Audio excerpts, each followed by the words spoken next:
Bonjour à toutes et à tous, bienvenue dans ma seconde base autonome durable. Je suis Stéphane Vivaliste et pour celles et ceux qui sont nouveaux sur cette chaîne d'autonomie et de survie, n'oubliez pas de vous abonner, ça ne prend qu'une demi-seconde et ça aide beaucoup. Et n'oubliez pas de laisser un pouce bleu, ça aide aussi également et d'avance je vous en remercie. Mais aujourd'hui nous allons parler d'un sujet très important qui nous préoccupe beaucoup et c'est de votre autonomie.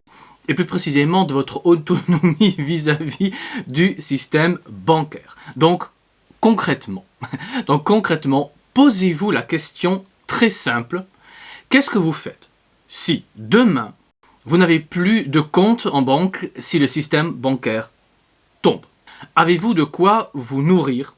Avez-vous simplement des stocks alimentaires? Car si le système bancaire tombe, vous devez faire entre 4 et 6 heures de queue pour un peu de pain et 3 bricoles qui seront rationnées par l'État. Et ça, évidemment, c'est dans la meilleure des situations. Ensuite, avez-vous un peu de liquide chez vous pour les dépenses quotidiennes, comme, je ne sais pas moi, des médicaments, un peu de nourriture, 2 bouteilles de gaz ou d'huile? Puis, avez-vous encore un peu d'essence dans votre voiture? Donc, étudiez, analysez concrètement votre situation si demain, bien tout simplement, votre carte bleue ne fonctionne plus et que votre compte bancaire a disparu ou est bloqué ou limité. Non mais très concrètement, posez-vous la question, vous faites quoi? Allez-vous bloquer un rond-point ou mettre une bougie par terre à côté d'un poème bien pensant? Ou pas. Donc, commencez à vous poser les bonnes questions et prenez les bonnes précautions et surtout, ne paniquez pas comme une poule sans tête et allant dans toutes les directions. Non, restez calme et maître de vous et de vos émotions et soyez méthodique. Donc allez du plus urgent, le plus court terme, au plus long terme, au plus structurel, long terme, ainsi pour pouvoir gérer le court terme, immédiat. Ayez un peu de liquide chez vous, ne serait-ce que pour acheter un billet de train ou payer un taxi en cas de pépin, tout simplement, pour pouvoir aller à l'hôpital, par exemple. Ensuite, ayez au moins pour 1 mois de nourriture minimum, mais c'est le minimum archi absolu, 1 mois, dans vos placards, chez vous, ou sous votre canapé, ou sous votre lit, ou je ne sais pas. Mais alors, ayez ce matelas alimentaire de sécurité pour vous éviter de faire entre 4 à 6 heures de queue juste pour une demi-baguette de pain. Un petit pot d'haricots verts et une conserve à moitié périmée de pâte à chien, premier prix, merdeux, car vous n'aurez rien d'autre à manger que ce genre de choses. Donc s'il n'y a que des pâtés pour chat ou chien à manger, c'est ce que vous aurez, et vous devrez faire avec. C'est triste, mais c'est vrai. Donc évitez de vous retrouver dans cette situation humiliante et dégradée en anticipant. Ce que je dis depuis des années maintenant. Bref, tout comme il faut anticiper et avoir une pharmacie familiale remplie. Donc concrètement, faites un inventaire de vos stocks alimentaires et de médicaments afin de pouvoir compléter pendant que vous le pouvez encore. Parce qu'on peut encore le faire. C'est beaucoup plus cher qu'avant, oui, mais c'est encore possible.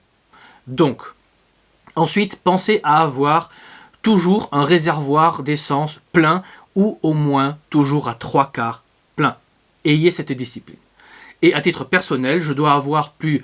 à titre personnel, moi j'ai toujours mon réservoir plein. Dès qu'il y a une barre qui part, paf, je la remplis de suite. Et je dois avoir dans des jerrycans en métal à peu près 60 litres d'essence d'avance. Et j'ai encore des bidons en plastique cette fois malheureusement que je peux remplir en toute urgence si demain il y a vraiment un problème avec l'essence. Bon, mais ça c'est juste à titre personnel. Voilà, donc c'est juste au cas où. Et je vais ajouter encore 40 litres dans des bidons dans les mois qui viennent pour vraiment avoir un matelas assez confortable et pour pouvoir partager avec 2-3 personnes que je connais. Ensuite, je vais aussi commander au moins 10 terres de bois en plus qui vont me coûter facilement entre 750 et 850 €.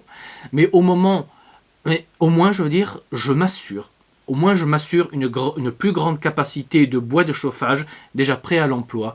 Et je ne suis pas le seul au royaume dans le réseau à faire cela, mais passons. Et dites-vous que quand ça va vraiment sentir mauvais, livrer du bois va être de plus en plus compliqué et le bois qui sera livrable sera très vite acheté, sûrement à prix d'or, par ceux qui se préparent au dernier moment. Donc, anticipez les pénuries. Donc, pour le court terme, faites cela. Pour le court terme, sécurisez vos besoins de base. Donc, sécurisez vos besoins de base, donc de la nourriture, de l'eau. Donc, ayez aussi un système de filtrage d'eau comme le Mini Sawyer à 30 € minimum. Et ayez de quoi vous chauffer et cuire vos repas. Ensuite, ayez de quoi vous soigner et de quoi payer en espèces les petites dépenses urgentes du quotidien. Alors, ça peut aussi être le loyer à la fin du mois, par exemple.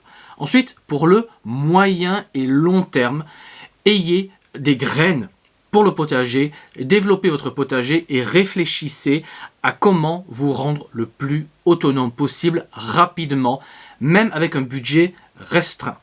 Donc, il faut un peu d'électricité ou des piles pour avoir une petite radio minimum afin de pouvoir continuer à avoir des nouvelles quotidiennement, heure par heure, au moment où ça a vraiment pété.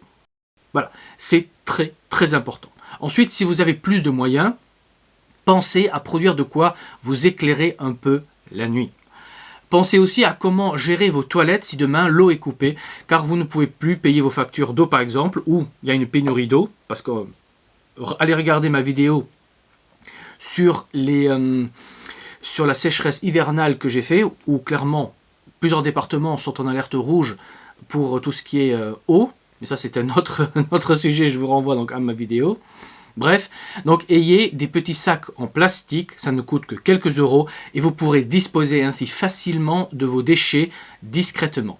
Ensuite, ayez des graines pour le potager mais aussi le matériel tout simplement pour produire dans le potager. Donc ayez aussi de quoi produire donc de l'eau potable, ayez au moins une hache pour couper du bois, ayez aussi on va dire de quoi tout simplement vous défendre ou chasser pour mettre un peu de viande sur la table, que ce soit du gibier ou du poisson, parce que la pêche fait également partie, entre guillemets, de la chasse. Bref, vous comprenez l'idée. Donc vous devez pouvoir être rapidement le plus autonome possible et produire par vous-même le plus possible. Et pour vous aider, j'ai mis 37 vidéos tutos gratuitement sur mon Patreon Stéphane Vivalis. Donc si vous allez sur mon Patreon Stéphane Vivalis, dont le lien est sous la vidéo dans le descriptif, vous aurez accès gratuitement à 37 vidéos tutos pour vous aider à être le plus autonome possible. Et évidemment, si vous prenez un abonnement, quel que soit le niveau, il y a déjà au moins le double de ces vidéos déjà disponibles. Mais ça, c'est des tutos, on va dire, un peu plus poussés, donc forcément, c'est pour ceux qui ont pris un abonnement. Mais en tout cas, pour tout le monde, gratuitement, il y a 37 vidéos gratuites pour vous. Voilà, pour vous aider. Car il faut savoir produire son savon, il faut savoir produire sa lessive, il faut savoir glaner, il faut savoir trouver des plantes sauvages, il faut savoir produire de quoi fertiliser votre potager, etc., etc. Bref, il y a plein de solutions.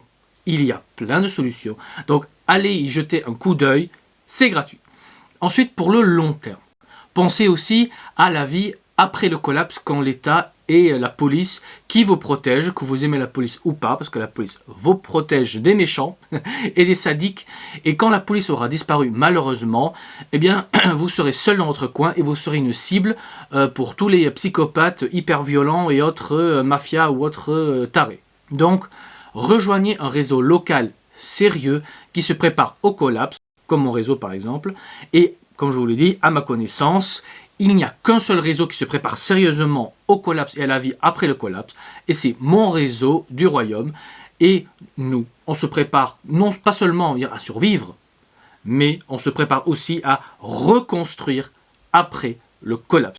Et ça, c'est assez unique en France. Donc, nous rejoindre a du sens. Et rejoindre nos équipes et vous mettre au service d'une cause qui vous dépasse a du sens. Donc, si on résume un peu cette vidéo, soyez méthodique. Commencez par sécuriser le court terme immédiat, donc le manger, le boire, les médocs, la chaleur et l'essence, puis pensez à comment produire par vous-même ce dont vous allez avoir besoin. Car comme je le répète à chacune de mes vidéos, on est passé de la société du citoyen consommateur à qui on donne tout clé en main, à la société du citoyen producteur. Donc commencez à travailler très sérieusement à votre autonomie. Et en dernier, rejoignez un réseau solide pour vous mettre, vous et votre famille, à l'abri au moment des horreurs qui vont aller très très vite, ça va aller crescendo très vite à un moment donné. C'est le collapse. Et c'est très important d'être dans un réseau solide et d'avoir sécurisé une place, tout simplement pour ensuite pouvoir vous refaire une vie après le collapse en participant à la grande reconstruction que nous allons mener, en tout cas à l'ouest de la France. Donc rejoignez le royaume, rejoignez-nous. N'oubliez pas, le pouce en l'air, c'est gratuit et ça fait toujours plaisir.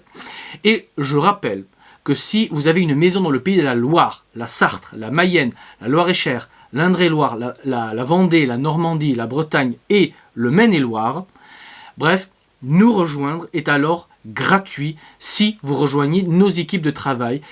Alors tout simplement, vous pouvez me contacter par mail qui est sous la vidéo dans le descriptif. Et pour tous les autres, nous rejoindre se fait via ma page Patreon Stéphane Vivaliste. Le lien est également sous la vidéo. Et sur ces belles paroles, il ne me reste plus qu'à vous dire, comme toujours, n'oubliez pas qu'un homme averti en vaut 2, mais qu'un homme préparé en vaut 4. Donc préparez-vous, anticipez, et je vous dis à la prochaine fois. Allez, ciao!